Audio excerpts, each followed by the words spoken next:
sa iba't ibang kulay at disenyo.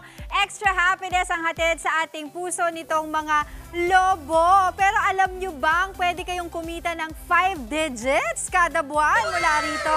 Kita tayo kasama si Claire, ang owner ng Claire Arts Balloon. Good morning, Claire. Saan ka na? Alam mo, syempre dahil good morning sa iyo, Claire. At syempre dahil nga birthday ngayon ni Mommy Dim, meron pa tayong balloon dito sa likod natin. Gawa mo yan, Claire. Yes po, at ng team ko po. Oo, pero syempre yun nga tulad ng sinasabi natin. Pwede rin itong gawing negosyo. Opo, ma'am. Diba? Magkano ba ang kinikita mo kada buwan? Ikaw, as a balloon artist. Ako po, ma'am, nag-start din po kami sa mababa na kinikita, lalo na po nung ako lang po mag-isa. Ngayon po, since medyo nakailang years na po kami, kumikita na po ako ngayon ng 5 digits po. At sapat na po siya para sa pamilya ko po. Oo, 5 digits na yan. Pero usually itong mga balloon na backdrop na to, magkano yung mga ganyan? Sa ito po mismo, yung two-panel setup po natin, na setup po natin kay Madam Dimples po, halaga po niya is 6,000 to 7,000. Depende po sa props or sa theme po. Oo, nakikita natin yan kasi sa mga yun nga birthday celebration, pwede rin sa wedding, anniversary. Yes po. Diba? Pero syempre, yung iba, gusto nilang magsimula muna sa maliit kasi wala naman sila ganun kalaking, diba, pera pang kapital. Usually, how much ba yung maliit na kapital na sinasabi natin? Actually, ma'am, nagsimula po ako sa wala pa pong 1,000 ng kapital. Ang una ko pong binili po, ito pong ganito, electric pump po tawag po dito. Oo nga naman, no? Kasi mamaya kung yung gagamitin mo pa yung manual, lalaki na yung braso mo ka. Pero ma'am, sa manual po ako nag-start. Sa manual? Pinaka-first ano ko po, na client ko po, manual po ang start ko. Ang puhunan ko lang po noon, 300 pesos po. Wow, talagang sipag at syaga. Okay. So ano ba yung mga patok na design or decoration ng balloon sa isang occasion? Ang pinakapatok po talaga sa amin ngayon, ma'am, lalo na sa mga birthday po.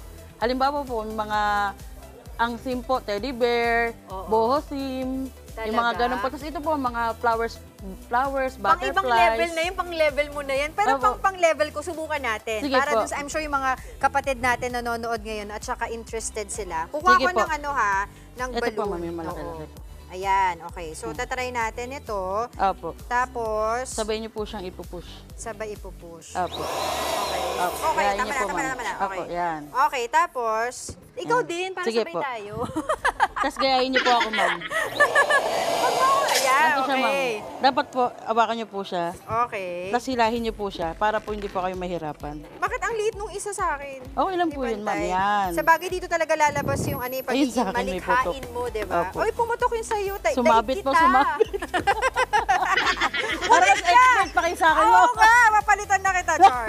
Anyway, so ito yan, ganyan. Yan yung mga simple, basic lang na mga design, diba? Pero I remember, nung nakakwentuhan kita, dati kang BPO employee, diba? Opo, ma'am. So ano yung mo, diba? Bakit mo iniwan yung trabaho mo para mag-focus dito sa Opo, ma'am. Almost 10 years din po akong BPO employee. Tapos, nag-decide po ako na mag-focus na po dito sa business.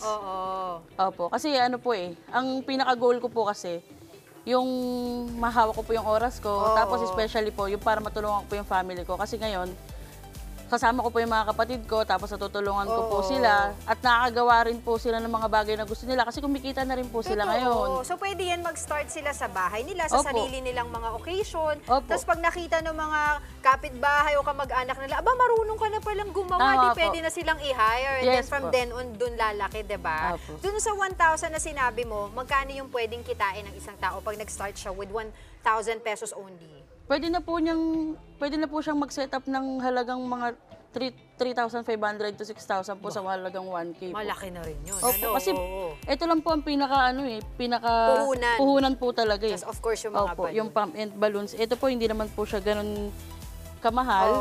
So, kahit wala pong 1,000, makakapag-start ka na po. Ayun. Sige, para sa mga detalye pa, mabilis lamang, Claire, saan kanila pwedeng makita?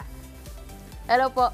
Magandang umaga po sa inyong lahat. Pwede niyo pong i-contact ang Claire Arts Balloon sa aming Facebook page, Claire Arts Balloon, and also sa aking pong personal account, Claire Benbiahe Arellano po. Ayun. Maraming salamat sa iyo, Claire, ng Claire Arts Balloon. Tara, gawa pa tayo ng mga balloons.